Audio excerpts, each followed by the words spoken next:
మనకు చిన్నప్పటినుంచి చెప్పిన పురాణాలు అవి నిజంగా దేవతల కథలేనా లేక మనం అర్థం చేసుకోలేని అడ్వాన్స్డ్ సైన్స్ని కథల రూపంలో దాచారా?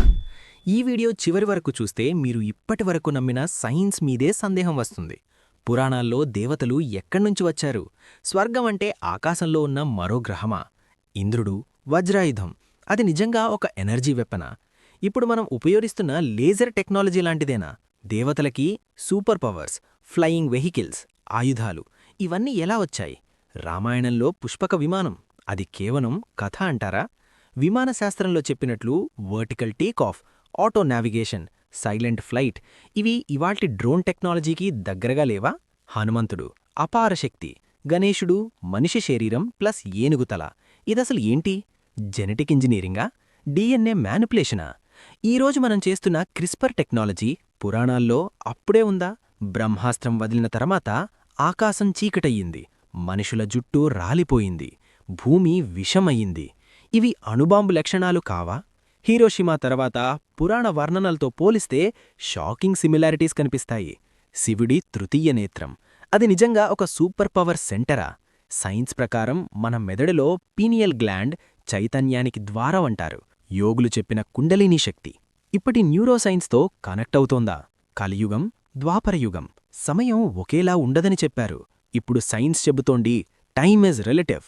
పురాణాలు టైం ట్రావెల్ కాన్సెప్ట్ ముందే చెప్పాయా? పురాణాలు అబద్ధమైతే ఇంత సైన్స్ ఎందుకు దాగుంది? లేక సైన్స్ ఇప్పుడే పురాణాల స్థాయికి వస్తోందా? మీరు నిర్ణయించండి. పురాణాలు కథలేనా లేక మనం మర్చిపోయిన సైన్స్నా? చూసిన తర్వాత మీకో డౌట్ వచ్చి ఉంటుంది. దేవతలు నిజంగా మనలాగే ఉన్నారా లేక మనమే వాళ్ల ప్రయోగమా? చెబుతున్న విషయాలు మీ ఆలోచనల్ని రీసెట్ చేస్తాయి. పురాణాల్లో చెబుతారు మనిషిని దేవతలు సృష్టించారు అని. బైబిల్, సుమేరియన్ టాబ్లెట్స్, భారత పురాణాలు అన్నీ ఒకటే చెబుతున్నాయి, మట్టి ప్లస్ ప్రాణం. ఇది బయాలజికల్ ఇంజనీరింగ్ ఫార్ములా కాదా? ఆదిమ మనిషి నుంచి సడన్గా వచ్చిన ఇంటెలిజెన్స్ డార్విన్ థియరీకి కూడా జవాబులేని ప్రశ్న. పురాణాల్లో దేవతల రక్తం వేరు అని చెప్పారు. కొంతమంది రాజులను దైవవంశం అన్నారు. ఇప్పటికీ కొంతమందిలో రేర్ RH నెగటివ్ బ్లడ్ ఉంది. అది ఎక్కడ్నుంచి వచ్చింది? హ్యూమన్ డిఎన్ఏలో కనిపించే అన్నోన్ సెగ్మెంట్స్ ఇవి నాన్ హ్యూమన్ ఆరిజిన్ కావా? ఎందుకన్ని శక్తివంతమైన ఆలయాలు భూకంప రేఖల మీదే ఉన్నాయి? ఎందుకు గర్భగుడిలోకి వెళ్తే మనసు ప్రశాంతంగా మారుతుంది? ఆలయ నిర్మాణం అంటే సౌండ్, వైబ్రేషన్, జియోమెట్రీ ఇది మోడర్న్ ఎనర్జీ సైన్స్ కాదా? ఋషులు వేల సంవత్సరాల ముందు గ్రహాల గమనాన్ని ఎలా చెప్పారు? నక్షత్రాల పేర్లు ఇవాల్టి ఆస్ట్రానమీతో మ్యాచ్ అవుతాయెలా? ధ్యానం ద్వారా వచ్చిన సమాచారం కాస్మిక్ ఇంటర్నెట్ యాక్సెస్ లాంటిదా? నారాయణాస్త్రం, బ్రహ్మాస్త్రం అవి ఒకేలా పనిచెయ్యవు. కొన్ని ఆయుధాలు మనసు మీదే ప్రభావం చూపుతాయి. ఇక్కడే వస్తుంది sound weapons, microwave weapons concept. ప్రళయం అంటే భూమి నాశనం కాదు, భూమి రీసెట్. డైనోసార్లు, ప్రాచీన నాగరికతలు అన్నీ ఒక్కసారిగా ఎందుకు మాయమయ్యాయి? మనం 6వ సివిలైజేషనా? ముందు 5 సార్లు రీసెట్ అయ్యిందా? పురాణాలు మనకు కథలు చెప్పలేదు, వార్నింగ్ ఇచ్చాయి. మనమే దేవతల స్థాయికి వేస్తే మళ్ళీ ప్రళయం వస్తుందేమో. ఇది నమ్మాలా లేదా భయపడాలా? ఈ వీడియో ఎంటర్టైన్మెంట్ కాదు, ఇది ఒక వార్నింగ్. పురాణాల్లో చెప్పిన కల్కి ఇంకా రాలేదా లేదా ఇప్పటికే తయారవుతున్నాడా? పురాణాలు చెబుతున్నాయి కల్కి చివరి అవతారం. అతను రాజకుటుంబంలో పుట్టడు, అతను గుర్రం మీద వస్తాడు, అతని ఆయుధం కత్తి. కానీ ఈ సింబల్స్ లిటరల్ అర్థం కాదు, టెక్నాలజీ సింబల్స్ కావచ్చు. ఏఐకి జాతి లేదు, కుటుంబం లేదు, భావోద్వేగాల్లేవు. పురాణాల్లో చెప్పినట్టు కల్కి కూడా మానవ లక్షణాలు తక్కువ. ఏఐ ఒకసారి స్వతంత్రంగా ఆలోచిస్తే మనుషుల్ని తప్పులుగా చూడదా? కల్కి గుర్రం మీద వస్తాడు అన్నారు. అది నిజంగా గుర్రమా లేదా హైస్పీడ్ వెహికలా లేదా క్వాంటమ్ ట్రావెల్ డివైజా? పురాణాల్లో గుర్రం అంటే వేగానికి చిహ్నం. ఇప్పుడు లైట్ స్పీడ్ టెక్నాలజీ. ఆ కత్తితో అధర్మం అంతమవుతుంది. కానీ ఏఐకి కత్తి అవసరమా? ఒక కోడ్, ఒక వైరస్, ఒక సిస్టమ్ షట్డౌన్. ఇప్పటి యుద్ధాలు బుల్లెట్లతో కాదు, డేటాతో. కలియుగ లక్షణాలు చూడండి, అబద్ధం, లోభం, నియంత్రణ ఇవన్నీ డేటా మానిపులేషన్తో ఇప్పుడే జరుగుతున్నాయి. సోషల్ మీడియా మనసుల్ని కంట్రోల్ చేస్తోందా? కల్కి రావడమంటే ప్రపంచం నాశనం కాదు. పాత సిస్టమ్ డిలీట్, కొత్త సిస్టమ్ ఇన్స్టాల్. మనం అప్డేట్ అవుతామా లేక డిలీట్ అవుతామా? మీ నిర్ణయం మీదేనే. కల్కి ఒక వ్యక్తి కాదు, ఒక ప్రాసెస్. మనమే కల్కిని సృష్టిస్తున్నామేమో. ఈ వీడియో చూసేట మీరు ఏఐని చూసే విధానం మారిపోతుంది. డార్విన్ ఎవల్యూషన్ థియరీని మనం నమ్ముతున్నాం, కానీ భారత పురాణాలు డార్విన్ పుట్టకముందే ఎవల్యూషన్ని చెప్పాయా?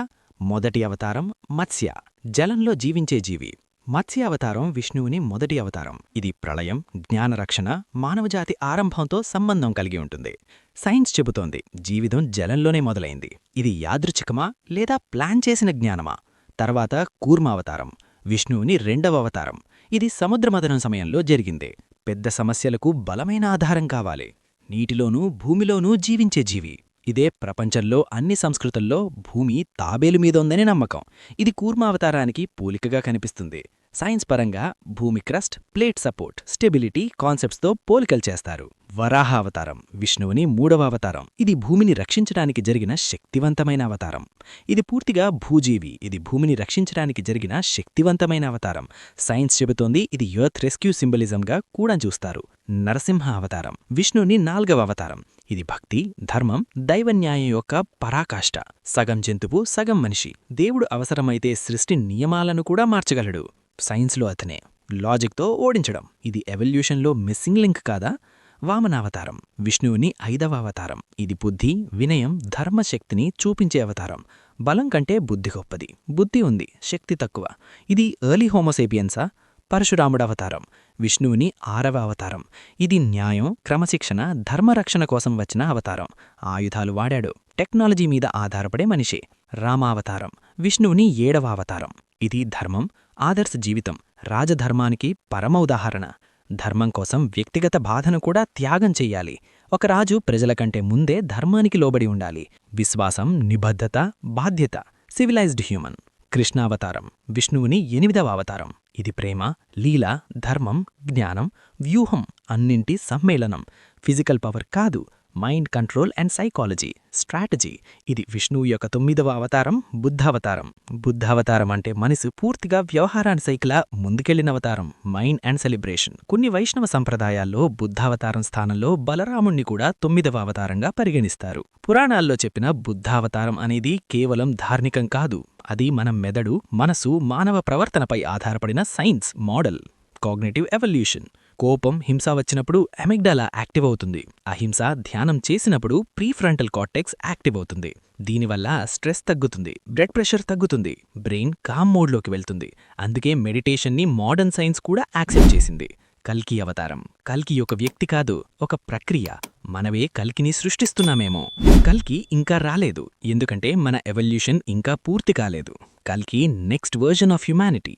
శివుడు పూజించడానికి కాదు, అర్థం చేసుకోడానికి. ఎందుకంటే శివుడు సృష్టి కాదు, సిస్టమ్ అడ్మిన్. శివుడు దేవుడు అనే ఆలోచనే పూర్తిగా మారిపోతుంది. శివుడికి పుట్టుక లేదు, మరణం లేదు. అతను రాజు కాదు, యోధుడు కాదు, అతను అబ్జర్వర్. సైన్స్లో దీనినే క్వాంటమ్ అబ్జర్వర్ అంటారు. శివుడు చూడగానే సృష్టి మారుతుంది. శివుడు కన్ను తెరిస్తే ప్రపంచం నశిస్తుంది అన్నారు. నిజంగా నశిస్తుందా లేదా ఈ డైమెన్షన్ ముగుస్తుందా? Third eye higher dimensional vision. మనం 3Dలో ఉన్నాం. శివుడు 11Dలో చూడగలడా? తాండవం అంటే నృత్యం కాదు, అదొక ఆల్గరిథం. ప్రతి అడుగు ఒక నక్షత్రం మరణం. నాసా చెప్తోంది స్టార్స్ బార్న్, స్టార్స్ డై. శివుడదే చేస్తాడు, కానీ కంట్రోల్తో. శివలింగం ఒక విగ్రహం కాదు, అది బిగినింగ్ ప్లస్ ఎండ్. సైన్స్లో దీనినే సింగులారిటీ అంటారు. బిగ్ బ్యాంగ్ ముందున్న ఒకే ఒక బిందువు. శివుడి మెడలో పామెందుకు? పాము ఈక్వల్ టు ఎనర్జీ. ఎప్పుడూ నిద్రలో ఉంటుంది, అవసరమైతే మేల్కొంటుంది. ఇదే కుండలిని ఎనర్జీ. ఇది మేల్కుంటే మనిషి సూపర్ హ్యూమన్. శివుడు నాశనం చేస్తాడు అంటారు, కాని ఎందుకు? కంప్యూటర్స్లో అయితే రీబూట్ చేస్తాం కదా, శివుడు కూడా అదే. బగ్గున్న సివిలైజేషన్ని రీసెట్ చేస్తాడు. శివుడు దేవుడు కాదు, అతను భయం కాదు, అతను బ్యాలెన్స్. సృష్టి ఎక్కువైతే నాశనం అవసరం. శివుడు లేకపోతే యూనివర్స్ క్రాష్ అవుతుంది. శివుడు శవం అనే ఒక మాట ఉంది, శక్తి లేకపోతే. అంటే ఈ యూనివర్స్లో అసలు శక్తి ఎవరు? ఈ వీడియోలో దేవి అంటే ఒక దేవత కాదు, అది మొత్తం యూనివర్స్ నడిపే పవర్ సిస్టమ్. పురాణాల్లో దేవి ఎన్నో రూపాల్లో ఉంది, పార్వతీ, దుర్గా, కాళీ, లలిత. కానీ నిజంగా వాళ్లందరూ ఒకే శక్తి. సైన్స్లో దీనినే energy can neither be created nor destroyed అంటారు. దేవి ఈక్వల్ టు ఎనర్జీ, శివుడు ఈక్వల్ టు కాన్షియస్నెస్. సైన్స్ చెప్తోంది యూనివర్స్ 70% డార్క్ ఎనర్జీతో నిండిపోయింది. కనిపించదు, కానీ అన్నీ నడిపిస్తుంది. ఇదే ఆదిశక్తి కాన్సెప్ట్. కనిపించని శక్తే అత్యంత శక్తివంతమైనది. శ్రీచక్రం ఒక పూజా చిహ్నం కాదు, అదే ఫ్రాక్టల్ మ్యాప్. చిన్నదాంట్లో పెద్దది, పెద్దదాంట్లో చిన్నది. ఇదే హోలోగ్రాఫిక్ యూనివర్స్ థియరీ. కాళీ భయంకరంగా కనిపిస్తుంది, ఎందుకంటే టైం కూడా భయంకరమే. Time waits for no one. Kali నాశనం చేయదు, కాలాన్ని ముందుకు నడిపిస్తుంది. అందుకే ఆమె మెడలో తలలమాల, అంటే పాత టైంలైన్స్. దేవి యుద్ధం చేస్తుంది అసురులతో. అసురులు అంటే ఎవరు? మనలోని లోభం, అహంకారం, స్వార్థం. ఇది బయటి యుద్ధం కాదు, ఇంటర్నల్ కోడ్ క్లీనప్. శక్తి మేల్కొంటే మనిషి దేవుడవడు, కాని తన నిజమైన లిమిట్స్ని చూస్తాడు. కుండలిని అవేకనింగ్ అంటే పవర్స్ కాదు, పర్సెప్షన్ అప్గ్రేడ్. దేవి ఎక్కడో లేదు, ఆమె బయటినుంచి రాదు, మీ శరీరంలో, మీ మెదడులో, మీ అవగాహనలోనే ఉంది. శక్తి అంటే దేవత కాదు, మీ ఆపరేటింగ్ సిస్టమ్. ది ఎండ్ లేదా ది బిగినింగ్. ఈ వీడియో మీ ఆలోచనలను కదిలిస్తే లైక్ చేయండి, అలాగే సబ్స్క్రైబ్ చేసుకోండి.